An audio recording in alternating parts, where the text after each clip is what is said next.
Damn, this came out of nowhere. No promo, nothing. Just hit upload on a Friday afternoon and had everybody scrambling. But here we are, at what seems to be Kendrick Lamar's sixth studio album, GNX. This album feels more like an epilogue to everything Kendrick's been through this year, a reflective, almost cinematic closure before he dives into what's next. But this gets me thinking, is this album a tease for something more to come? I mean, the clues are there if you look close enough. But for now, let's take a look as Kendrick pulls back the curtain on what's been on his mind.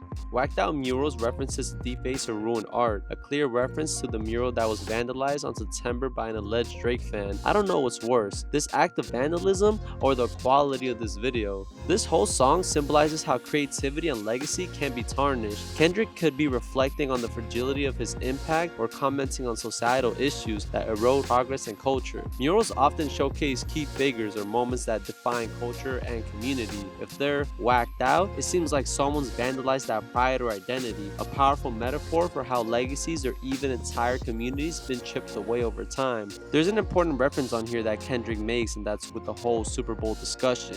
It fits perfectly on this song, and its message about not only defacing a mural, but doing it metaphorically to a person's hard work and success. Kendrick might take it further, stepping back to draw global or historical comparisons. He could connect the defacing of murals to the way cultural pride has been undermined around the world. Maybe he's also calling out how media, politics, or even hip-hop itself has lost its way, distorting the very thing it was meant to honor. It's Kendrick's way of saying that even when culture, art, or identity is damaged, it's not beyond saving. Squabble Up was first teased on the Not Like Us music video. This song suggests a fight or struggle. The track could explore clashes, personal or as we know within the music industry, and how Kendrick faces them head on, as we know. Squabble Up is slang for preparing to defend yourself once you engage in a back and forth argument, and could possibly lead to squaring up. Like I said before, we're aware that Kendrick has come off the biggest squabble of his entire career. Although it was all verbal, the song might dive into those deeper battles, the mental ones, doubt, trauma, the kind of fights that leave scars no one sees. It's not just about battling the world, but fighting to become the best version of yourself. Luther's inspired by the soulful ballads of Luther Vandross. Kendrick taps into themes of love, whether it's romantic, platonic, or even self-love. It's got the perfect balance, exploring how fragile relationships can be while still celebrating beauty in their imperfections. The track does have a gospel-like feel, with layered vocal harmonies provided to us by the one and only SZA. Her collaboration with Kendrick creates a reflective and almost sacred atmosphere. Kendrick's using this track to not just dive into love, but also to honor Black culture and the weight of living up to a legacy like Vandross.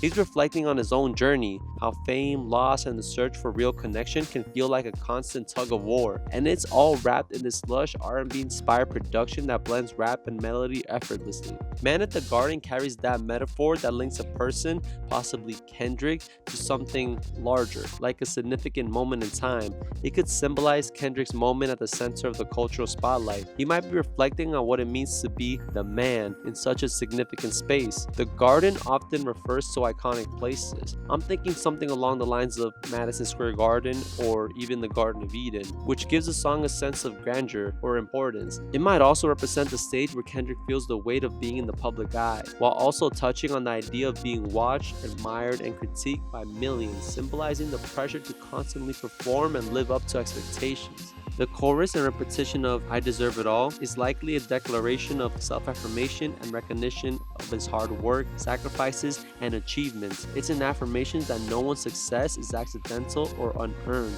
Hey Now has the potential to be one of those songs that will get better and better the more I revisit. The beat has a kind of bouncing groove, but with occasional atmospheric changes to keep it dynamic. This song is great because it seamlessly combines a cool vibe with sharp lyricism and layered themes into a track that feels confident and dynamic. Both Kendrick and Dottie Six effortlessly manage to deliver a laid-back, cool, and aggressive energy, keeping you engaged. It's a track that radiates self-assurance while staying grounded in Kendrick's introspective style, making it another standout I find myself coming back to over again. Reincarnate is one of the most ambitious tracks on GNX, weaving together themes of redemption and legacy. The song explores reincarnation as a metaphor for his growth, drawing from imagined past lives and his current identity as an artist. Each verse represents a different lifetime, which portrays life as a continuous cycle of mistakes and lessons, with each reincarnation representing a stage of self-awareness. This shows us Kendrick's struggles with addiction, fame, and family, The climatic dialogue between Kendrick and a fatherly figure symbolizes his search for forgiveness and spiritual alignment. With TV off, I feel like I don't really gotta go into this one. Everyone already seemed to find their takeaway from it. This might be the closest song with an energy similar to Not Like Us. Kendrick critiques being superficial and entitled, delivering lines with his signature intensity and layered wordplay. He addresses his detractors and reaffirms his unique position in the rap game, calling for authenticity and effort in a world full of distraction. Mustard brings back the club-ready energy while balancing rich instrumental textures. The catchy hook, the repeated "turn this TV off" symbolize the rejection of distractions, consumer culture, and meaningless entertainment. It's a call to action for focus and ambition in a world filled with noise, and it has some nice ad-libs like Kendrick's viral Mustard shout.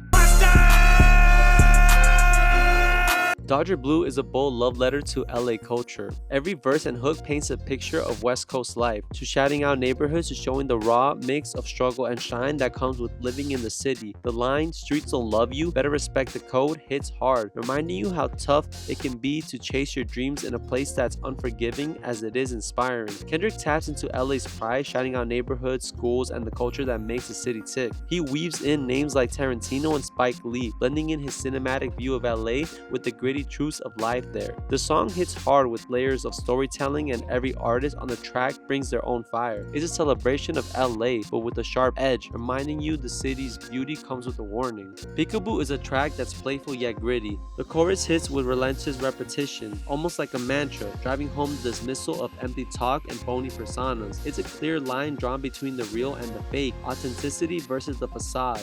Kendrick's Peekaboo motif adds a mischievous twist, turning his braggadocious into something both sinister and cheeky, like he's daring anyone to test him while he's 2 steps ahead. Hard Part 6 is Kendrick's latest addition to the Hard series. This time, he takes up a vivid journey through the origins of TDE, painting a picture of the grind, the growth, and the sacrifices that shaped his early years. His storytelling feels personal yet universal as he reflects on the camaraderie and the struggles that built the foundation for everything he's achieved. It's emotional, it's real, and it's a reminder of why Kendrick remains one of the best at balancing introspection with artistry. Kendrick takes us back to TDE's early days, capturing the raw ambition that laid the groundwork for greatness. He shouts out Ab Soul, J Rock, and even the tense label meetings, painting a picture of what it took to build the dream. One of the album's most introspective tracks dives deep into his evolving ambitions and the tough balancing act between personal growth and collective goals. Kendrick also gets real about why Black Hippie never fully came together, dropping gems on handling conflict with maturity and communication. Throughout the track, he weaves in lessons on loyalty, growth, and navigating creative differences, making it both a reflection and a guide for anyone chasing something bigger than themselves. Also read a comment by No Way My Name that believes Hard Part 6 is an indicator that another album is coming, since Kendrick tends to release these before one of his projects.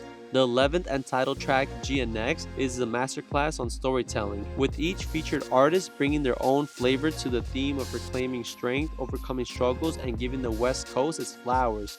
Peso kicks things off with a raw energy, spitting about street loyalty, revenge, and the unapologetic grind. Hida J3 steps in with vivid, heartfelt verses that paints a picture of loss, resilience, and lessons learned. Then comes Young Threat, who's all about ambition, action, and delivering his lines with a calculated ferocity that demands respect. The chorus, repeated with an escalating momentum, ties all these voices together like a rallying cry. And Kendrick, he's the glue. His presence on the chorus and bridge doesn't just tie the track together, it elevates it, blending in some of the OG's legacy with the hunger of the new generation. This track isn't just a song, it's a statement. It's about victories, personal, collective, and cultural, and the blood, sweat, and tears it took to get there. GNX feels like the West Coast mic drop moment.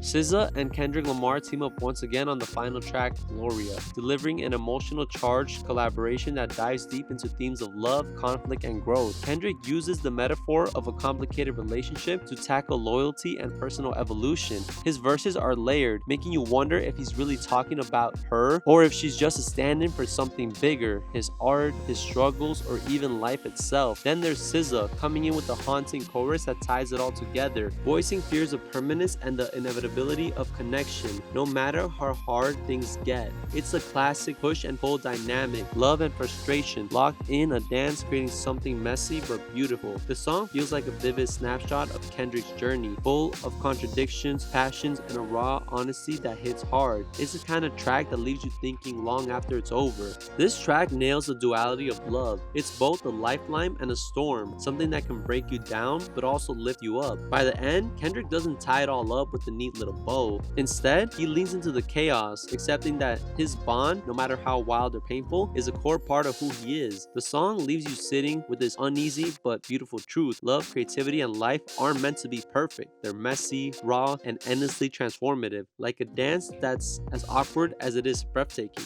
It's Kendrick at his most reflective, and you can't help but feel every word. Kendrick Lamar's GNX is a testament to why he's still one of hip-hop's most innovative forces. Although it isn't his strongest project, it does build on the foundations of his previous work and attempts to push it even further. What really sets GNX apart is how it blends the elements into something fresh. The production is neat, the themes deep and layered, and as always, Kendrick just doesn't reflect on himself or society. He challenges both, creating a listening experience that's as thought-provoking as it is groundbreaking. If anything, GNX feels like a launchpad for an even more experimental era. You can sense Kendrick's hunger to evolve, maybe even collaborate in ways we haven't seen before. It's exciting to think where he'll go next, because with this project, he's proven once again that he's not just keeping up, he's leading the charge. It's a warning to everyone that keeps on underestimating him.